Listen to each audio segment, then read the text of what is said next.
Hi hello ನಮಸ್ತೆ, welcome back to my YouTube channel. So ಇದು Navratri day 2 video ಆಗಿರುತ್ತೆ.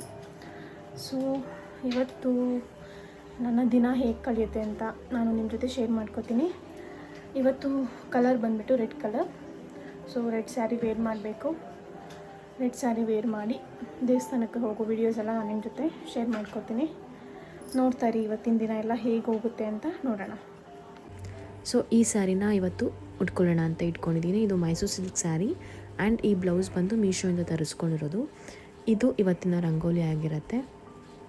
ಈ ಥರ ಪೂಜೆನ ಮಾಡಿ ಮುಗಿಸ್ಕೊಂಡಿದ್ದೀನಿ. ಪೂಜೆ ಎಲ್ಲ ಆದಮೇಲೆ ಟೆಂಪಲ್ ಹೊರಟೆ. ಇದು ಇವತ್ತು ಬಂದು ವರಯ್ಯ ಅಮ್ಮನ ದೇವಸ್ಥಾನಕ್ಕೆ ಹೋಗ್ತಾ ಇರೋದು.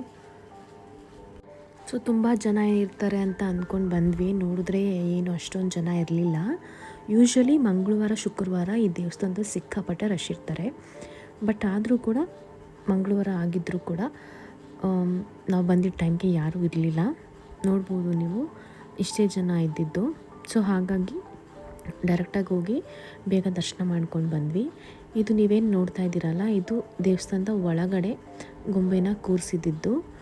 ನೋಡಿ, ನೀವು ನೋಡ್ಕೊಂಡು ಬನ್ನಿ. ತುಂಬ ಚೆನ್ನಾಗಿ ಡೆಕೋರೇಷನ್ ಎಲ್ಲ ಮಾಡಿದರು ದೇವಸ್ಥಾನದಲ್ಲಿ. ಅಲಂಕಾರ ಅಂತೂ ದೇವ್ರಿಗೆ ತುಂಬ ಚೆನ್ನಾಗಿ ಮಾಡಿದರು. ನಾನು ನಿಮಗೆ ಇಲ್ಲಿ ಫೋಟೋ ಹಾಕಿರ್ತೀನಿ ನೋಡಿ. ಅಲ್ಲಿ ವಿಡಿಯೋ ಕ್ಲಿಪ್ಪಿಂಗ್ಸ್ ಮಾಡೋಕ್ಕೆ ಬಿಡಲ್ಲ ದೇವ್ರದ್ದು, ಹಾಗಾಗಿ ನಾನು ಫೋಟೋ ಮಾತ್ರ ಅಟ್ಯಾಚ್ ಮಾಡ್ತೀನಿ, ನೀವು ನೋಡಿ. ಇದು ಬಂದು ಬೊಂಬೆ ಕೂರಿಸಿದ್ದಂಥ ವಿಡಿಯೋನ ನಾನು ಕ್ಲಿಪ್ ಮಾಡ್ಕೊಂಡಿದ್ದೀನಿ ನೋಡಿ. ಇದೇ ಅಲಂಕಾರ ಇವತ್ತಿಂದು. ಸೊ ದೇವಸ್ಥಾನಕ್ಕೆ ಹೋಗಿ ಬರೋಷ್ಟರಲ್ಲಿ ನನ್ನ ಮಗಳು ಸ್ಕೂಲ್ ಕೂಡ ಬಿಟ್ಟಿದ್ರು. ಹಾಗೆ ಒಂದೇ ಸಲ ಕರ್ಕೊಂಬಂದ್ಬಿಡೋಣ ಅಂತ ಸ್ಕೂಲ್ ಹತ್ರ ಬಂದೆ. ಸೊ ಇವತ್ತು ಅಡುಗೆಗೆ ಸೋರೆಕಾಯಿ ಮತ್ತು ಬಾಳೆಕಾಯಿ ಹಾಕ್ಕೊಂಡು ಪಲ್ಯ ಮಾಡ್ಕೊಂಡಿದ್ವಿ, ಮತ್ತು ಅದಕ್ಕೆ ಚಪಾತಿ. ಸೊ ಪಲ್ಯಕ್ಕೆ ಏನಿಲ್ಲ, ಎಣ್ಣೆ, ಕಡಲೆಬೇಳೆ, ಉದ್ದಿನಬೇಳೆ ಮತ್ತು ಸಾಸಿವೆ ಹಾಕ್ಕೊಂಡು ಸ್ವಲ್ಪ ಹೊತ್ತು ಚೆನ್ನಾಗಿ ಫ್ರೈ ಮಾಡ್ಕೋಬೇಕು. ಎಲ್ಲನೂ ಕಲರ್ ಚೇಂಜ್ ಆಗೋವರೆಗೂ ಫ್ರೈ ಮಾಡ್ಕೋಬೇಕು. ನೆಕ್ಸ್ಟ್ ಇದಕ್ಕೆ ಸ್ವಲ್ಪ ಕರಿಬೇವು ಸೊಪ್ಪು ಹಾಕ್ಕೊಂಡು ಅದನ್ನು ಸ್ವಲ್ಪ ಫ್ರೈ ಮಾಡಿಕೊಂಡು ಇದಕ್ಕೆ ಸಣ್ಣದಾಗಿ ಹಚ್ಚಿಟ್ಕೊಂಡಿರುವಂಥ ಈರುಳ್ಳಿನ ಹಾಕ್ಕೊಂಡು ಚೆನ್ನಾಗಿ ಫ್ರೈ ಮಾಡ್ಕೊಂಡು ಇಟ್ಕೋಬೇಕು. ಇದಕ್ಕೆ ಸ್ವಲ್ಪ ಗೋಲ್ಡನ್ ಬ್ರೌನ್ ಬರೋವರೆಗೂ ಫ್ರೈ ಮಾಡಿಕೊಂಡು ಆಮೇಲೆ ಇದಕ್ಕೆ ಟೊಮ್ಯಾಟೊನ ಆ್ಯಡ್ ಮಾಡ್ಕೋಬೇಕಾಗತ್ತೆ. ಚೆನ್ನಾಗಿ ಫ್ರೈ ಆದಮೇಲೆ ಸ್ವಲ್ಪ ಹೊತ್ತು ಲಿಡ್ ಕ್ಲೋಸ್ ಮಾಡಿ ಟೊಮೆಟೊ ಸಾಫ್ಟ್ ಆಗೋಕ್ಕೆ ಬಿಟ್ಟು ಸ್ವಲ್ಪ ಅರಿಶಿನದ ಪುಡಿ ಹಾಕಿ ಫ್ರೈ ಮಾಡ್ಕೊಳ್ಬೇಕು.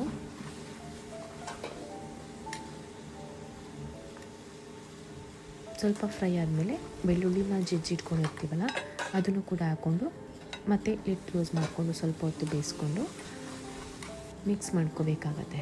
ಇದಕ್ಕೆ ಸಣ್ಣದಾಗಿ ಹಚ್ಚಿಟ್ಕೊಂಡಿರುವಂಥ ಸೋರೆಕಾಯಿನೂ ಕೂಡ ಹಾಕ್ಕೊಂಡು ಮಿಕ್ಸ್ ಮಾಡ್ಕೋಬೇಕು. ಬಾಳೆಕಾಯಿ ಇವಾಗಲೇ ಹಾಕಬಾರ್ದು. ಸೋರೆಕಾಯಿ ಸ್ವಲ್ಪ ಸಾಫ್ಟ್ ಆದಮೇಲೆ ಬಾಳೆಕಾಯಿ ಹಾಕಬೇಕು. ಯಾಕಂದರೆ ಬಾಳೆಕಾಯಿ ಬೇಗ ಬೆಂದೋಗುತ್ತಲ್ಲ, ಹಾಗಾಗಿ ಸೋರೆಕಾಯಿ ಬೆಂದ ಮೇಲೆ ಬಾಳೆಕಾಯಿನ ಹಾಕಬೇಕು. ಸೋರೆಕಾಯಿ ಸ್ವಲ್ಪ ಸಾಫ್ಟ್ ಆದಮೇಲೆ ರುಚಿಗೆ ತಕ್ಕಷ್ಟು ಉಪ್ಪು ಹಾಕ್ಕೊಂಡು ಚೆನ್ನಾಗಿ ಮಿಕ್ಸ್ ಮಾಡಿ ಮತ್ತೆ ಲಿಡ್ ಕ್ಲೋಸ್ ಮಾಡಿಕೊಂಡು ಸ್ವಲ್ಪ ಹೊತ್ತು ಬೇಯಿಸ್ಕೋಬೇಕಾಗತ್ತೆ. ಸೋರೆಕಾಯಿ ಸ್ವಲ್ಪ ಬಂದ ಮೇಲೆ ಈಗ ನಾನು ಇದಕ್ಕೆ ಬಾಳೆಕಾಯಿನ ಕೂಡ ಮಿಕ್ಸ್ ಮಾಡ್ಕೋತಾ ಇರೋದು. ಬಾಳೆಕಾಯಿ ಬೇಗ ಬೆಂದೋಗುತ್ತಲ್ಲ, ಅದಕ್ಕೆ ಫೈನಲ್ಲಾಗಿ ಹಾಕಿದ್ರೆ ಬೇಗ ಬೆಂದ್ಕೊಂಡು ಬಿಡುತ್ತೆ. ಇಲ್ಲಾಂದರೆ ಫುಲ್ಲು ಮ್ಯಾಶ್ ಆಗಿಬಿಟ್ಟಿರತ್ತೆ. ನಾವು ಫಸ್ಟೇ ಹಾಕಿಬಿಟ್ರೆ ಬಾಳೆಕಾಯಿ ಫುಲ್ಲು ಮೆತ್ತಗಾಗಿಬಿಟ್ಟಿರತ್ತೆ, ಚೆನ್ನಾಗಿರೋದಿಲ್ಲ. ಅದಕ್ಕೆ ಬಾಳೆಕಾಯಿನ ಕೊನೆಯದಾಗಿ ಹಾಕ್ಕೊಳ್ಳೋದು. ಸೊ ಬಾಳೆಕಾಯಿ ಹಾಕ್ಕೊಂಡು ಮೇಲೆ ಸ್ವಲ್ಪ ಕಾಯಿ ತುರಿನ ಹಾಕ್ಕೊಂಡು ಚೆನ್ನಾಗಿ ಮಿಕ್ಸ್ ಮಾಡ್ಕೋಬೇಕು. ಇದಕ್ಕೆ ಖಾರಕ್ಕೆ ಎಷ್ಟು ಬೇಕೋ ಅಷ್ಟು ಸಾಂಬಾರು ಪುಡಿನ ಹಾಕ್ಕೋಬೇಕಾಗತ್ತೆ. ನಾವಿಲ್ಲಿ 2 ಸ್ಪೂನ್ ಸಾಂಬಾರು ಪೌಡರ್ನ ಹಾಕ್ಕೋತಾ ಇದ್ದೀವಿ. ನೀವು ನಿಮ್ಮ ಖಾರಕ್ಕೆ ಎಷ್ಟು ಬೇಕೋ ಅಷ್ಟು ನೋಡಿಕೊಂಡು ಸಾಂಬಾರು ಪುಡಿನ ಆ್ಯಡ್ ಮಾಡಿಕೊಂಡು ಸ್ವಲ್ಪ ನೀರು ಹಾಕ್ಕೊಂಡು ಒಂದು 10ರಿಂದ 15 ನಿಮಿಷ ಚೆನ್ನಾಗಿ ಇದನ್ನು ಬೇಯಿಸ್ಕೋಬೇಕಾಗತ್ತೆ. ಲಿಡ್ ಕ್ಲೋಸ್ ಮಾಡಿ ಬೇಯಿಸ್ಕೊಳ್ಳೋದ್ರಿಂದ ಬೇಗ ಪಲ್ಯ ಬೇಯುತ್ತೆ. ನೋಡಿ, ಚೆನ್ನಾಗಿ ಬೇಯ್ದು ಇದು ಈಗ ಪಲ್ಯ ರೆಡಿಯಾಗಿದೆ. ಇಷ್ಟೇ, ಸೋರೆಕಾಯಿ ಮತ್ತು ಬಾಳೆಕಾಯಿ ಪಲ್ಯ ರೆಡಿಯಾಗಿದೆ. ಈ ಕಡೆ ಚಪಾತಿ ಕೂಡ ರೆಡಿಯಾಗಿದೆ. ಸೊ ನಾನು ಟೆಂಪಲಿಂದ ಬಂದು ಬ್ರೇಕ್ಫಾಸ್ಟ್ನ ಮಾಡಿಕೊಂಡೆ. ಸೊ ತಿಂಡಿ ತಿಂದ್ಕೊಂಡು ಸ್ವಲ್ಪ ಟೆರಸ್ ಮೇಲೆ ಒಣಗಿದ ಬಟ್ಟೆ ಇತ್ತು ಮತ್ತು ಮಿಷಿನಲ್ಲಿ ಸ್ವಲ್ಪ ಬಟ್ಟೆ ಇತ್ತು, ಅದನ್ನು ಹಾಕಬೇಕಾಗಿತ್ತು. ಸೊ ಹಾಕೋಣ ಅಂತ ಮೇಲೆ ಬಂದೆ. ನನ್ನ ಜೊತೆ ಮಕ್ಕಳು ಕೂಡ ಬಂದರು. ಅವರು ಕೂಡ ನೋಡಿ ನನ್ನ ಜೊತೆ ಹೆಲ್ಪ್ ಮಾಡ್ತೀನಿ ಅಂತ ಏನೆಲ್ಲ ತೀಟೆ ಮಾಡ್ತಾಯಿದ್ದಾರೆ ಅಂತ ತೋರಿಸ್ತೀನಿ ರೀ. ನಾನು ತೊಗೋತೀನಿ ಅಂತ ಇಬ್ಬರು ಕಿತ್ತಾಡ್ತಿದ್ರು. ಸರಿ ಇರಿ ಕ್ಲಿಪ್ಸ್ ತಕ್ಕೊಡ್ತೀನಿ, ನೀವೇ ತಗೊಳ್ಳಿರಂತೆ ಅಂತ ಹೇಳಿದೆ. ನೋಡಿ ಹೇಗೆ ಆಡ್ತಾಯಿದ್ದಾರೆ.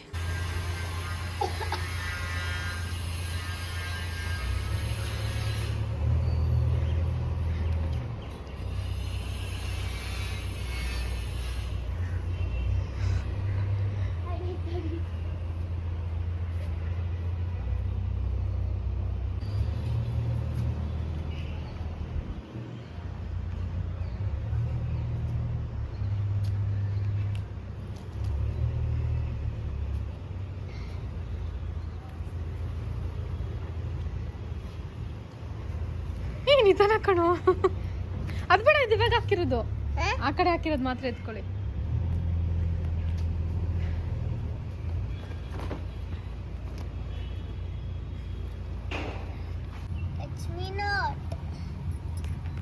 ಮುಟ್ಟಿ ಇಲ್ಲಿ. ಸೊ ಇದು ನಿಮಗೆಲ್ಲ ಗೊತ್ತೇ ಇರುತ್ತೆ, ಮುಟ್ಟಿದ್ರೆ ಮುನಿ ಗಿಡ ಅಂತ. ಸೊ ನನ್ನ ಮಗ ನೋಡಿ ಅಮ್ಮ ಇಲ್ಲಿ ನೋಡು ಗಿಡ ಹೆಂಗೆ ಆಗ್ತಾಯಿದೆ ಅಂತ ಅಂದ.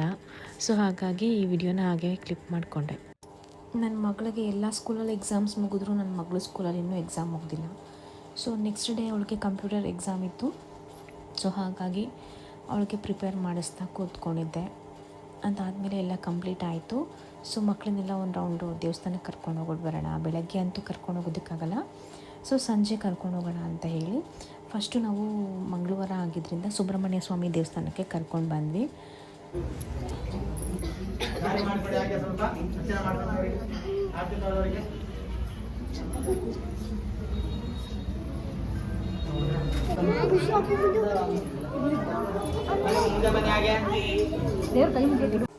ಸುಬ್ರಹ್ಮಣ್ಯ ಸ್ವಾಮಿ ದೇವಸ್ಥಾನ ಮುಗಿಸ್ಕೊಂಡು ಈಗ ಕರ್ಮಾರಿಯಮ್ಮ ಟೆಂಪಲ್ಗೆ ಬಂದಿದ್ದೀವಿ.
ಸೊ ಅಲ್ಲಿ ಪ್ರಸಾದನ ಕೊಟ್ಟರು.